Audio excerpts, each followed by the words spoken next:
Hristos a înviat. Să fie divin la toți duminica de azi.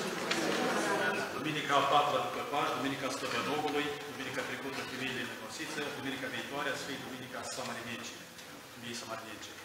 Azi, după Evanghelia de azi, și Duminica se numește a Slăbănogului, pentru că pomenește Evanghelia despre un slăbănog asta înseamnă paralizat. Noi nu suntem slăbănoși, noi suntem slăbănoși în altă credință, noi suntem slăbănoși cu credința, cu Duhul, cu faptele bune, cu dragostea. Cu asta noi suntem slabi, foarte slabi. Dar acela era un om de 38 de ani, bolnav, și la Ierusalim era un izvor. Și acum arată locul unde a fost el, că acum nu mai este, aproape de părțile pe unde e regiunea templului vechi evreu. Era un izvor și acolo era o scăldătoare. Și zice că izvorul ăsta stulbura odată în an și atunci când stulbura, el și se petrece, nu știu ce era acolo. Dar primul om care se gărea în trânsul, ei urmăreau foarte atent, acolo erau puțini de oameni bolnavi, știu acolo. Evanghelia spune că erau trei omenești, orbi, șchiopi și uscați. Orbi, șchiopi, ca că ne spune nou, că noi suntem aceia orbi, avem o de mică, șchiochi că nu se duc picioarele noastre la faptele bune, dar se duc prin alte părți, și șchiopătăm, și cu faptele, și cu acelea. Și uscați, pentru că nu-i viață în noi, viață spirituală nu-i. Iată, se mântuie liturghia, ieșim de biserică și ne vărâm în viața asta a trupului. Ei da, și erau acolo o mulțime asta de bolnavi care așteptau toți când se va tulbura izvorul ăsta, ca primul să întâlnată. Și eu mă iert de credința omului ăsta paralizat, 38 de ani. Și de acolo, și el avea credință și el, așa paralizat cum era, el credea că toate noi, cu mintea noastră, voci, care și dar nu, degeaba și de acolo, pentru că altul care e orb, sau altul care e cu altă răb de săvără, sau care are altul boală, dar poate schișoare ușoare, el răb de săvără. Dar el, dacă nu face de mișcare, cu și credință își dă el acolo. Dar el, nicătând la toate, este avea credință că poate să va ridica. Și Hristos nu mi-a așteptat să tulburea. Nu mi-a așteptat. A spus, vrei să faci sănătos? Da, Doamne, vreau. Scoală-te, ia-ți sfatul tău și mergi. Și în ceasul acela, în momentul acela i-a suscurat și-a plecat și-a mers.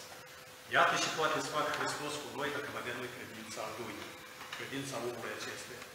Într-un moment mi-a ridicat. Dar noi stăm ca și uscați, și șchiochi, și slăbănoci și așteptăm când se va mișca apa, când va apărea o ocazie potrivită, că și noi să ne pocăim. Și zicem la bătrânețe, la pensie. Când nu mergi la pensie, atunci, de obicei. Cam ea stâng, am copii, am toate cele, acum. Altul zice că lasă că de la o lume, altul zice că lasă că după anul nou, dar altul zice că am fost bolnav, vreau să mă fac sănătos și pe urmă să încep. Și nu mai începem până la noapte. Iată așa ne amăgește gândul, mintea noastră, că am să încep, și așa își în slăbănojia asta noastră, slăbănoși, și așteptăm. Nu mai așteptam. Hristos îți spune acum, în ceasul ăsta, ia-ți sfatul tău și ridic-te și îmblă. Îmblă, fă ceva. Ți-ai pus în gând, cine te oprește? Dar ți-ai pus în gând să știi bun, cine te oprește să faci chiar în momentul ăsta, să încerci în momentul ăsta. Nu fiecare și de ajunsare. Unul n-are răbdare, altul, eu știu, alte patini, fiecare cu patinile lui. Și ne te încălșește din momentul ăsta. Dar noi ne temem, nu cumva, aia asta, să ne oprești pe noi, că ne gândim că dacă ne va face Dumnezeu, ne va da și așa, și cere El, și El atunci va trebui să facem. Noi va trebui să facem aceasta. Și noi zicem, mai lasă-mă, Doamne, dă-i, dar nu chiar asta. Așa a zis Sfântul Augustin. Sfântul Augustin, iată, Monica, mama lui Sfântul Augustin, povestește și el povestește în memoarele sale, în cărțile sale despre asta. În tinerețe era foarte păcătos. Mama lui mult plângea pentru dânsul și se ruga, Doamne, ajută-l, ajută-l, Doamne, Doamne, îndreptează-l. Și i-a ajutat, Dumnezeu i-a ascultat cuvintele mamei, rugăciunea mamei. Și l-a chemat la credință. Și după ce l-a chemat în tinerețe, și eu eram și eu credincios. Și Doamne, izbăvește-mă de patima asta a desfrânării. Eu, una și alta, să petreacă. Dar numai nu azi. Izbăvește-mă, dar numai nu azi. Mai lasă-mă azi, o leacă și pe urmă să mă izbăvești când aș timp, când aș momentul. Dar când e momentul? Cu cât mai devreme, cu atât mai bine. Cu atât mai devreme dăm povara jos de pe umeri, cu atât mai ușor ne simțim noi. Dar noi mai vrem că ne leagă lumea asta cu așa lanțuri pe noi și ne temem nu cumva, Dumnezeu să ne dea ceea ce cere noi și pe urmă să ieșim și noi de tot Dumnezeu să facem ceva. Cam în felul ăsta, logica noastră lucrează. Și iată asta e amăgire. Petrecem slăbănojiți. mâncăm foarte bine, crăpăm bine, venim bine,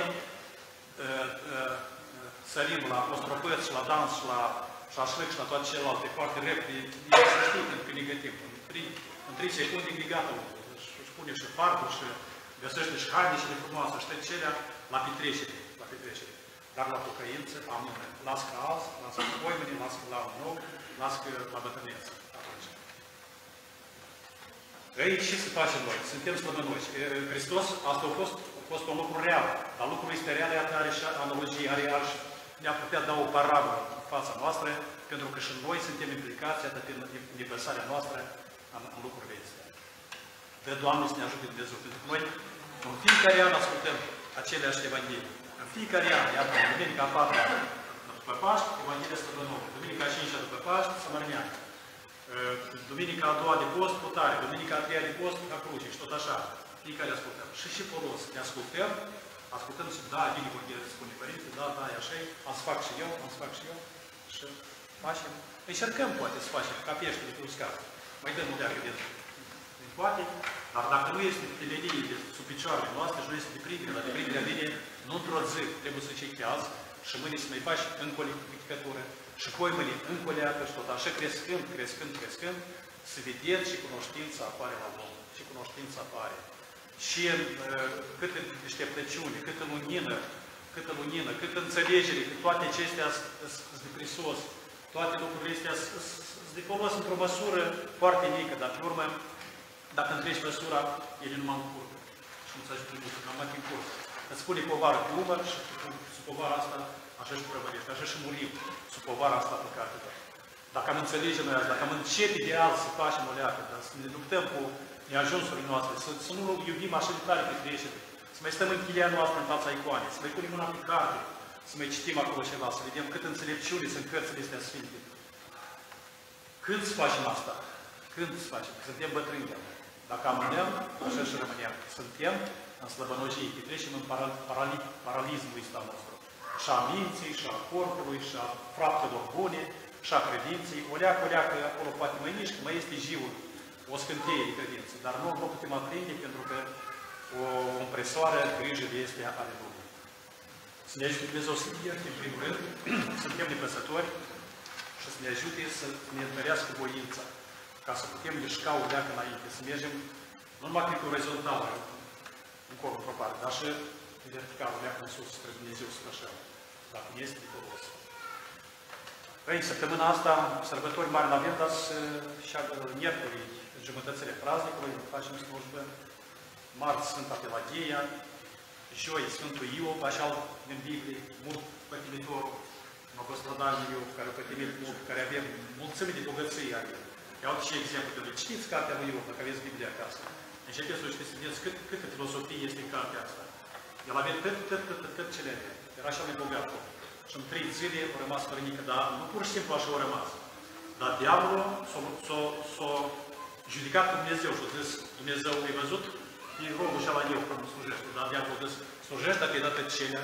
Da, e bun. Dar ea încearcă și ei. Și eu luat întâi averea, pe urmă băieții, pe urmă fiicele, tot celea. Și a zis, Dumnezeu vieți, el a rămas în credință. Dar diavolul a zis, ei, mai stai, că mai este. Ia, asta e luat și eu avut el, dar ia ei sănătatea. Ia vieți și azi zic el, când e luat sănătate și azi. Și a luat sănătatea, cât și cum e de acum am decădat, și el a rămas tot și în credința sa. Citiți cartea asta, în altă carte. Și pe urmă, nu numai asta, dar a unit tovarășii lui la dânsul și a început să judece. Și tu ai făcut păcat, tu ești păcătos, dacă ți-o dat Dumnezeu asta. Și el ce?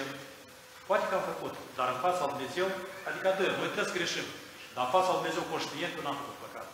Și zice eu, ajunsesc până la așa că cedeam, lasă-mă pe Dumnezeu și ai să mori, tu vrei să ne căljești aici. Nouă, e greu să stăm pe tine aici. Și mai bun tovarăș. Dar uitați-vă că în Vechiul Testament tovarășul a rămas. Dar în zilele noastre, dacă te-ai îmbolnăjit, că-ți tovarășii s-au dus, gata. Dacă rămâne cineva acolo aproape, e foarte bine. Și și mai apropiați depărtează. Dar de cum ori auzim noi lucrurile astea și în mărturisire și așa în viață, în toate zilele, cât omul e bine, are în prejurul lui mulți tovarăși. Dacă omul e greu sau căzut la anghin, la ceva, trebuie să-l părăsesc. Și doar Dumnezeu rămâne de dânsul. Mulți dintre oameni atunci când e greu, credin la Dumnezeu, ajung înapoi și văd măreția și dragostea lui Dumnezeu față de noi oameni.